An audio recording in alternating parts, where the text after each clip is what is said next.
Okay, I promised my TECO class, my TECO students, that I would make a video for you guys on how to practice difficult chords, how to develop muscle memory, okay?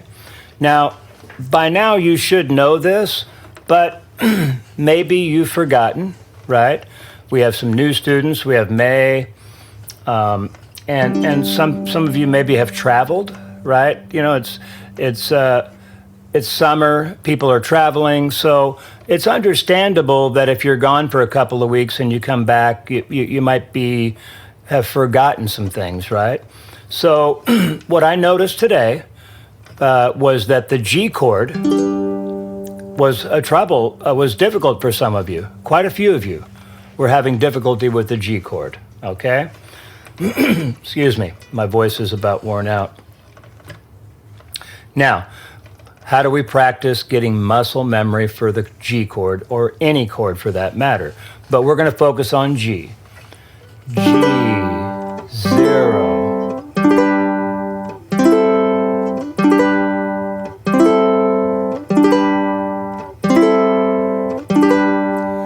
It's not that simple, though.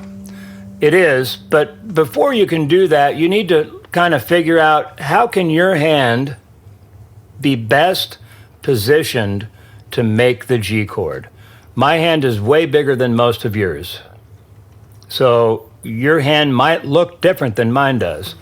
The thing I've noticed is that your hand has to be open for the G chord, right? There should be an invisible triangle here. And you start by putting these two fingers down right there, right? Then you bring the third in. And then that's, wherever your hand is, that's where it is. And you need to be aware of it. You need to kind of feel it and get comfortable with the idea that that's how your hand needs to be. Then you can start go as slow as you need to. Do your best to keep some kind of steady time. 1, 2, G, 0, G, 0. Even if it sounds bad, you got to keep going.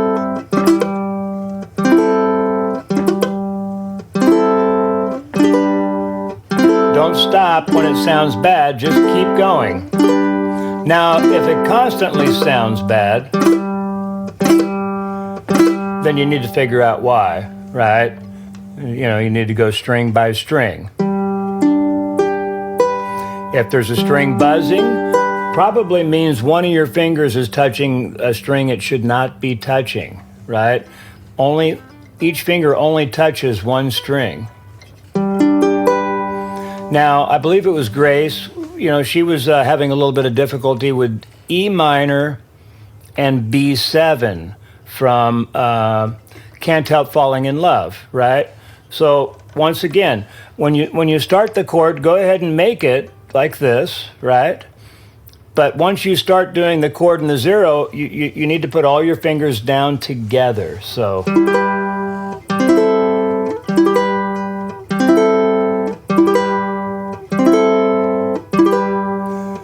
B7. This one's a little bit harder. Back to EM. Now we're going to go back and forth. We're going to go EM 0, B7 0, EM 0, B7 0. Then we're going to go like a river flows.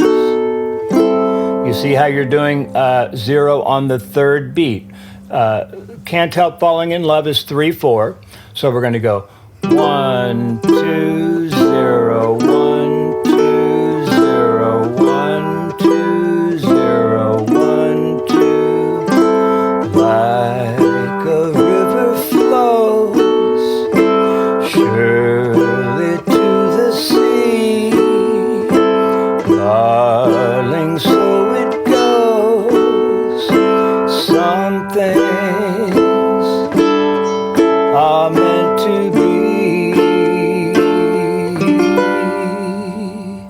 See, even I messed up.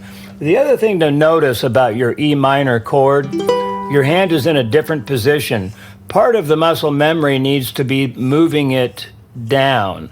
So here's your C chord. Here's your E minor. You see how my hand is moving up and down like this. So here's C, E minor, C, E minor.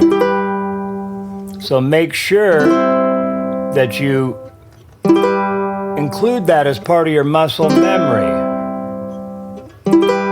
When I was playing earlier, I didn't move it far enough back to my A7. I got stuck somewhere in the middle and it sounded terrible. It happens to all of us. All right, so here we go again. Like a river flows surely to the sea, darling, so it goes. Some things are meant to be.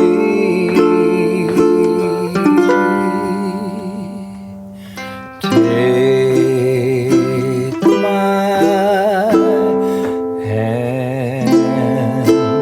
I don't know the song by memory.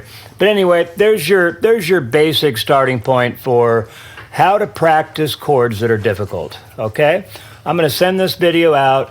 I'm also going to put together a playlist that has all of the videos I've done specifically for your TECO class. You're a very special class. I've never made so many videos for one class before. So I hope you will take the time to listen and play along with them, because I think there's a lot of great information there that if you practice those videos, you should be able to get caught up very quickly, okay?